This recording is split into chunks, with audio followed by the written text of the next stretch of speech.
चलो, इससे पहले हमने क्या देखा था, क्लासिफिकेशन देखा था, ठीक है। तो क्लासिफिकेशन तीन था, ठीक है। तो अब देखो, तीन में से सबसे पहला क्या था, ऑरिजिन बेसिस। तो ऑरिजिन बेसिस पे सबसे उसमें दो थे, एक ऑर्गेनिक, दूसरा इनऑर्गेनिक। तो पहले ऑर्गेनिक को देखते हैं। ऑर्गेनिक क्या कहता है कि organic acid such acid which are derived from animals और प्लांट्स। वैसे एसिड जो कि एनिमल या प्लांट से ड्राइव किया गया हो, उस तरह के एसिड को क्या बोलते हैं, ऑर्गेनिक एसिड, ठीक है। और ये कैसे होते हैं, ये नेचुरली अकरिंग एसिड होते हैं, ये नेचर में नेचुरली पाए जाते हैं, प्राकृतिक रूप से पाए जाते हैं, इसको बनाया नहीं जाता, ठीक है। चलो, दो तीन एग्जाम्पल है, देख लो। पहला CH3COOH, ठीक, ये कौन सा एसिड हो गया, एसिडिक एसिड, ठीक है, इसका कॉमन नाम है, लिखना चाहो तो लिख लो, ठीक है। दूसरा क्या है, HCOOH, ये फॉर्मिक एसिड है, ठीक है। तीसरा क्या है, C6H8O7, ये कौन सा है, सिट्रिक एसिड, ठीक है। चौथा क्या है, C2H2O4, ये कौन सा है, ऑक्जेलिक एसिड, ठीक है। चलो आगे देखो, इनऑर्गेनिक एसिड। इनऑर्गेनिक एसिड कौन सा एसिड होता है, इनऑर्गेनिक एसिड वैसा एसिड होता है जो कि ना तो एनिमल ना तो प्लांट से ड्राइव किया गया हो, ठीक है, ना तो वो नेचर में नेचुरली हो, ठीक है। वो ऐसा एसिड होता है जो कि कहाँ से ऑब्टेन किया जाता है, मिनरल से। आ रहा बात समझ में, वो मिनरल से ऑब्टेन किया जाता है, उस तरह के एसिड को क्या बोलते हैं, इनऑर्गेनिक एसिड।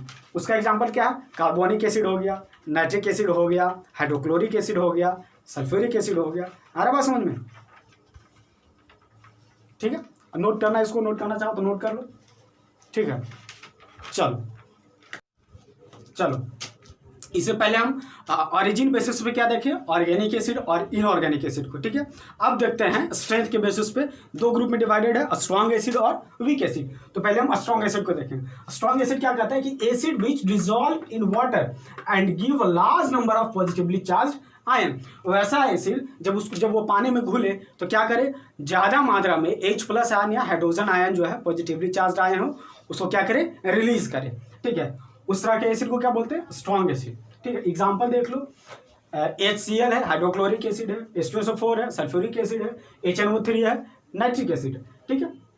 और भी बहुत सारे एग्जांपल्स है, सॉरी। अब देखो आगे देखते हैं वीक एसिड। ये तो स्ट्रॉन्ग एसिड हो गया। वीक एसिड क्या कहते हैं कि acid which dissolve in water, वही पानी में घुलेगा, and give a small number of positively charge ion, ठीक है। पानी में तो घुलता है, लेकिन क्या करता है, वो कम मात्रा में पॉजिटिवली चार्ज हाइड्रोजन आयन को क्या करता है, वो रिलीज करता है। उससे कुछ एग्जांपल है, पहला है HCOOH, फॉर्मिक एसिड। दूसरा CH3COOH, ये कौन है, एसिटिक एसिड, ठीक है। और एग्जांपल से आगे देखेंगे, ठीक है। चलो इसको नोट डाउन कर लो, हो गया, ओके। चलो इससे पहले क्या देखे थे, स्ट्रेंथ के बेसिस पे हम देखे थे, एक स्ट्रॉन्ग एसिड था, दूसरा क्या था, वीक एसिड। अब देखते हैं कॉन्सेंट्रेशन के बेसिस पे, ठीक है। तो कॉन्सेंट्रेशन को भी दो पार्ट में डिवाइड किया गया, दो ग्रुप में। पहला कॉन्सेंट्रेटेड एसिड, दूसरा डाइल्यूट एसिड। कॉन्सेंट्रेटेड एसिड क्या है, concentrated acid are that acid which contains high percentage of acid and low percentage of water. आगे बात समझ में, जैसे कि परसेंटेज ऑफ एसिड ज्यादा हो और परसेंटेज ऑफ वाटर कम हो। एग्जांपल देख लेते हैं, तो कॉन्सेंट्रेटेड HCl है, उसमें क्या है कि 80% HCl है और 20% क्या है, वाटर है। आगे बस वैसे H2SO4 है, सल्फ्यूरिक एसिड, इसमें भी कह सकते हैं कि HCl का कंसेंट्रेशन अगर 60-40 भी है तब पर भी क्या हो जाएगा, कॉन्सेंट्रेटेड एसिड, ठीक।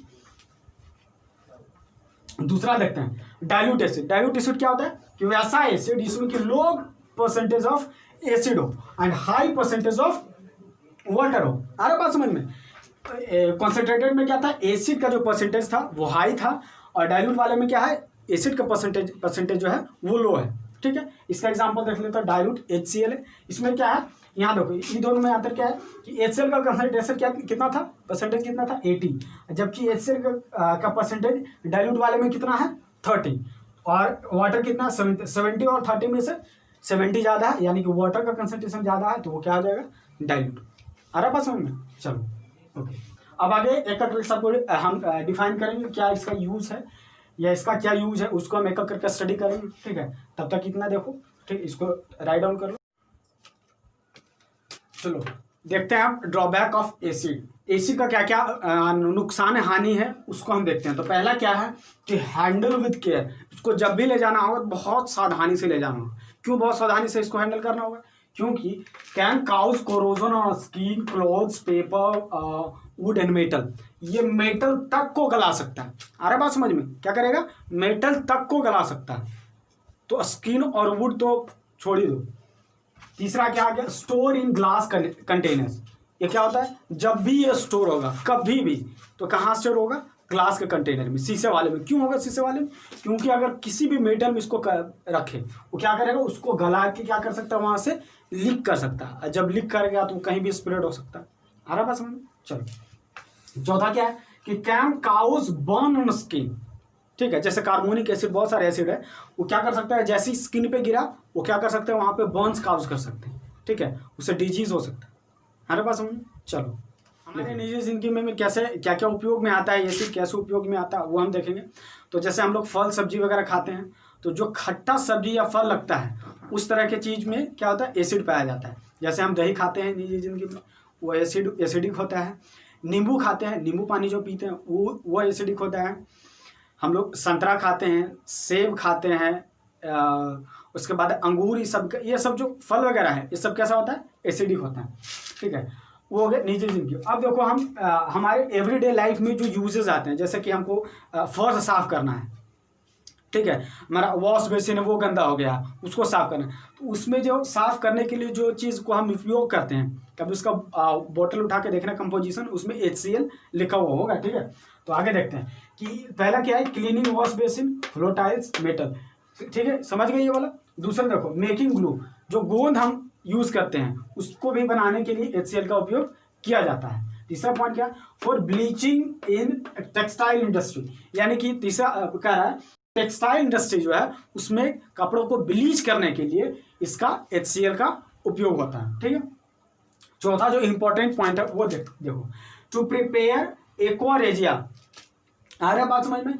एक एक्वारेजिया एक सॉल्यूशन होता है, उसको प्रिपेयर करने के लिए भी HCl का उपयोग होता है। ठीक है, उसमें एक और एसिड जो है मिला हुआ था, उसको हम बाद में देखेंगे, एक्वारेजिया को हम बाद में पढ़ेंगे। ठीक है, उसको पहले इतना ही देख ले। ठीक है, अब देखो दूसरा जो है HNO3, दूसरा एसिड है HNO3, इसको क्या बोलते हैं, नाइट्रिक एसिड। ठीक है, आ रहा बात समझ। चलो देखो इसका पहला पॉइंट कर रहा है कि manufacture of dyes, perfumes, medicine, artificial silk, इसका यूज कहाँ हो रहा है, नाइट्रिक एसिड का इसका यूज हो रहा है डाइज बनाने में। कलर जो होता है लाल पीला सर में लगाते हैं उसमें यूज होता है। कपड़ा को रंगने के लिए यूज होता है, जो वाइट है, इसको कोई कपड़ा वाइट है, ये येलो कलर का कपड़ा है, इसको बनाने के लिए कौन सा यूज हुआ, नाइट्रिक एसिड। ठीक है, दूसरा दवाई बनाने में यूज होता है। तीसरा क्या कह रहा है कि आर्टिफिशियल सिल्क जो होता है, ठीक है, आ रहा बात समझ में, कपड़ा जो आर्टिफिशियल सिल्क जो होता है उसको बनाने में यूज होता है। दूसरा क्या कह रहा है, manufacture of explosive and fertilisers, ये कह रहा है दूसरा पॉइंट कि एक्सप्लोजिव मैंने बम धमाका जो होता है उसको भी बनाने के लिए इसका यूज होता है। और हम लोग अपने फसल में जो खाद डालते हैं उसमें भी इसका यूज होता है बनाने के लिए। तीसरा पॉइंट कह रहा है कि purification of gold and silver. ठीक है, ये कह रहा है कि जब हमारे इंडस्ट्री में जब लाया जाता है गोल्ड और सिल्वर को, तो उसमें बहुत सारे अनवांटेड मटेरियल होते हैं, तो उसको प्यूरिफाई करने के लिए, एज अ प्योर गोल्ड या सिल्वर को हम ऑब्टेन करने के लिए उसमें किसका यूज होता है, नाइट्रिक एसिड का। चलो ठीक है, और चौथा पॉइंट जो इसमें भी दोनों में कॉमन है, ये क्या है, प्रिपेयर एक्वारेजिया। नाइट्रिक एसिड और हाइड्रोक्लोरिक एसिड दोनों मिलाकर एक्वारेजिया बनाते हैं। आ रहा बस मन में, लेकिन किसमें डिफर होता है, प्रोपोर्शन में डिफर होता है। ठीक है, क्या वो डिफर होता है, कहा कि 3 पार्ट ऑफ HCl हो और 1 पार्ट ऑफ HNO3 हो। 3 पार्ट 3:1 के रेशियो में ये मिलता है, यानी कि 3 पार्ट अगर हाइड्रोक्लोरिक एसिड है तो उसमें 1 पार्ट नाइट्रिक एसिड होगा, तभी एक्वारेजिया का सॉल्यूशन ऑब्टेन होगा, ऐसे उसके बिना नहीं। आ रहा बात समझ में। चलो ठीक है, इसको लिख लो।